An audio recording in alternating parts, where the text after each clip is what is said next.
بسم اللہ الرحمن الرحیم۔ السلام علیکم پیارے ساتھیو، یہ 25 ستمبر 1973 کا ایک عام سا دن تھا جب اردن کے دارالحکومت عمان کی فضاؤں میں اردنی شاہی فضائیہ کا ایک ہیلی کاپٹر نمودار ہوا۔ اس ہیلی کاپٹر کا رخ بحیرہ مردار کے ایک ویران ساحل کی جانب تھا۔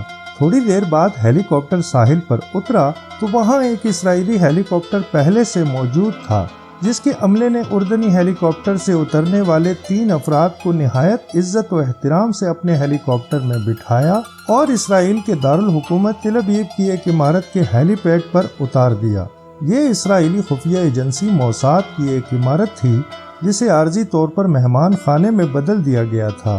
شام کے پھیلتے سایوں میں یہاں اسرائیل کی خاتون وزیر اعظم گولڈا میئر تینوں مہمانوں کی شدت سے منتظر تھیں، کیونکہ تینوں میں سب سے خاص مہمان نے اس ملاقات کی ہنگامی طور پر استدعا کی تھی۔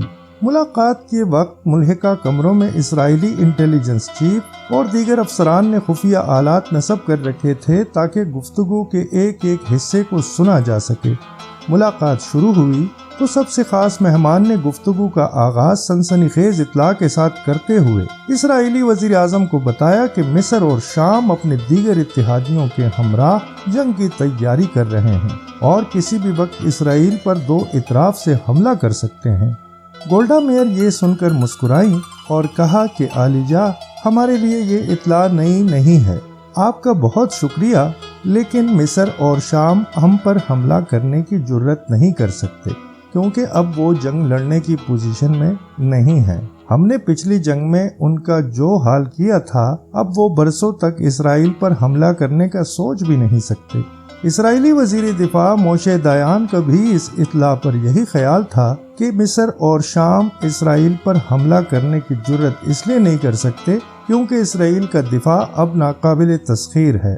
تینوں مہمانوں کو اس ملاقات کے بعد بحفاظت عمان پہنچا دیا گیا، لیکن آپ جانتے ہیں یہ خاص مہمان کون تھے؟ یہ کوئی اور نہیں بلکہ اردن کے بادشاہ حسین بن طلال تھے۔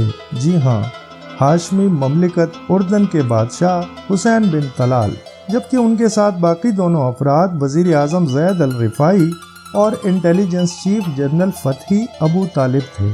اس کے باوجود کہ اردن اسرائیل کے ساتھ خونریز جنگیں لڑ کر اپنے بہت سے علاقے اسرائیل کے قبضے میں دے بیٹھا تھا اور بظاہر دونوں ملک ایک دوسرے کے دشمن تھے، شاہ حسین نے ایسا کیوں کیا؟ محض اسرائیل کی خوشنودی اور اگلی متوقع جنگ میں اردن کو بچانے کے لیے۔ سلطنت عثمانیہ کو عرب ممالک سے نکالنے میں اہم کردار ادا کرنے والے شریف مکہ حسین بن علی کے پڑپوتے نے بالکل وہی کردار ادا کرنے کی کوشش کی جو اس کے پردادا نے عثمانوی سلطنت کی حجاز میں شکست کے دوران ادا کیا تھا۔ شاہ حسین اپنی بادشاہت کے تحفظ کے لیے کوئی بھی قیمت دینے کے لیے تیار تھے۔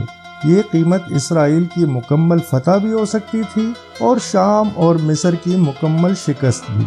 1967 کی عرب اسرائیل جنگ میں اسرائیلی افواج نے مصری، شامی اور اردنی افواج کی صرف 6 روز میں اینٹ سے اینٹ بجا کر انہیں عبرتناک شکست دی تھی۔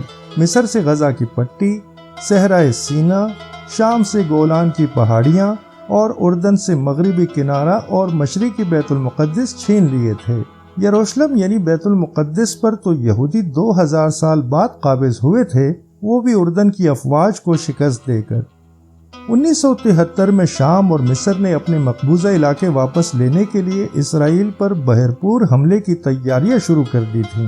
اس حملے کے منصوبے کو انتہائی خفیہ رکھا گیا تھا، یہاں تک کہ اسرائیل کی انتہائی زیرک انٹیلیجنس ایجنسی موساد کو بھی کانوں کان خبر نہیں ہوئی تھی۔ شاہ حسین بن طلال کو 2 ہفتے قبل مصر میں ہونے والی ملاقات کے دوران شامی صدر حافظ الاسد اور مصری سربراہ انور السادات جنگ کی تیاریوں کے بارے میں بتا چکے تھے اور اس جارحانہ منصوبے میں اردن کو یہ ذمہ داری سونپی تھی کہ وہ اپنی سرحدوں کی جانب سے اسرائیل پر حملہ کرے گا۔ مصر اور شام اپنے علاقوں کی واپسی کے لیے یہ جنگ لڑنا چاہتے تھے، لیکن شاہ حسین نے اس کے باوجود کہ اردنی علاقے اسرائیل کے قبضے میں تھے، ایک دوغلا کھیل کھیلنے کا فیصلہ کیا تاکہ اپنی بادشاہت کو بچا سکیں۔